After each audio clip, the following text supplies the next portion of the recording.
उत्तर प्रदेश में पहले राउंड का काउंटडाउन शुरू हो गया है। बस 5 दिन बाकी है। 10 फरवरी को पहले दौर के लिए मतदान है। जैसे जैसे ये तारीख करीब आ रही है, बयान तीखे होते जा रहे हैं। दंगा, पलायन, माफिया राज जैसे मुद्दे फिर जोर पकड़ रहे हैं।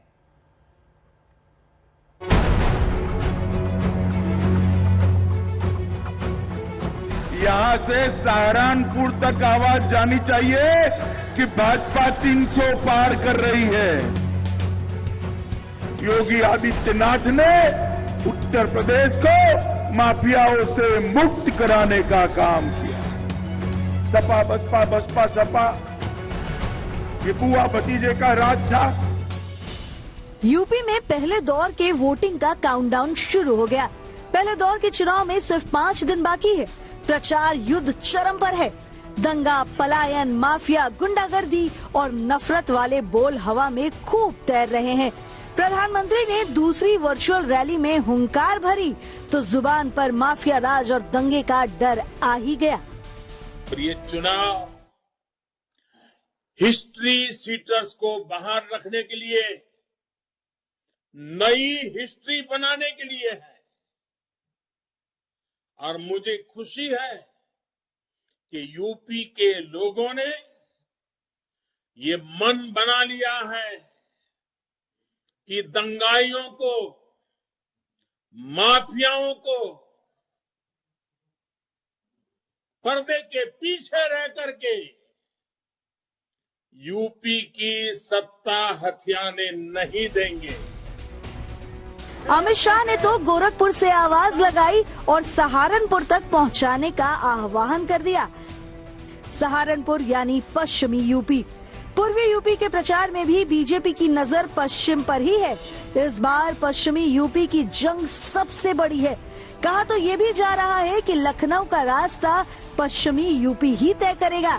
पिछली बार दंगा, पलायन, हिंदू मुसलमान ने चुनाव की दशा और दिशा तय की।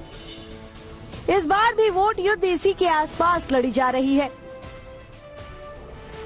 गोरखपुर में योगी जी का पर्चा डालना है। यहां से सहारनपुर तक आवाज जानी चाहिए कि भाजपा 300 पार कर रही है। उत्तर प्रदेश में माफिया 3 ही जगह दिखाई पड़ता है। या तो वो जेल में है, या तो वो उत्तर प्रदेश के बाहर चला गया है, या तो सपा की विधानसभा सदस्यों की सूची में दिखाई पड़ता है। बीजेपी बार बार अखिलेश राज का डर दिखा रही है। प्रचार का मूल मंत्र यही है कि वो आएंगे तो फिर क्या होगा।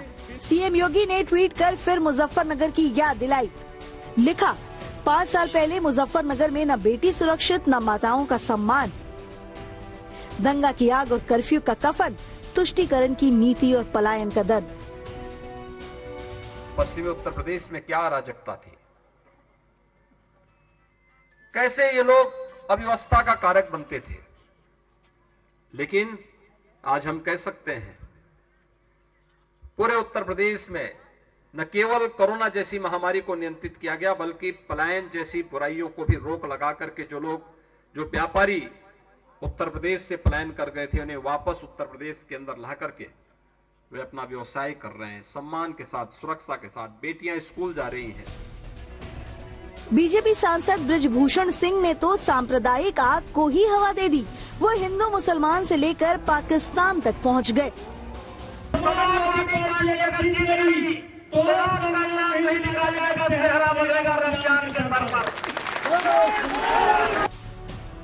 बीजेपी अखिलेश राज का डर दिखा रही है तो अखिलेश और जयंत की जोड़ी नफरत और झूठ की सियासत का आरोप लगा रही है। वो नौकरी किसान पर योगी सरकार को घेर रहे हैं। मुख्यमंत्री जी कह रहे हैं कि गर्मी निकल जाएगी। आखिरकार वो ये भाषा क्यों इस्तेमाल कर रहे हैं? आज नौजवानों को नौकरी चाहिए, भर्ती निकले, जवानों को नौकरी मिले, रोजगार मिले, लेकिन ये गर्मी किस बात के लिए निकालना चाहते हैं? और फिर कोल्ड स्टोर के लोग तो जानते हैं कि गर्मी कैसे निकाली जाती है, क्योंकि जब गर्मी निकल जाएगी तभी ठंडा होगा। लाठी चलाने से, बुलडोजर की धमकी देने से, गर्मी निकाल दूंगा जैसी भाषा बोलने से आगरा का विकास नहीं हो सकता, उत्तर प्रदेश का विकास असंभव है। लोकतंत्र में वोट की चोट इस बार इस चुनाव में प्रदेश के किसान और प्रदेश के नौजवान। यूपी में चुनाव की पहली परीक्षा पश्चिमी यूपी में है, जहां पहले और दूसरे दौर में ही वोटिंग है। जैसे जैसे चुनाव की तारीख पास आ रही है, अपने अपने दांव चले जा रहे हैं, ताकि वोट युद्ध में विरोधियों को हर कीमत पर पटकनी दे सके। गोरखपुर से कुमार अखिलेश के साथ आज तक ब्यूरो।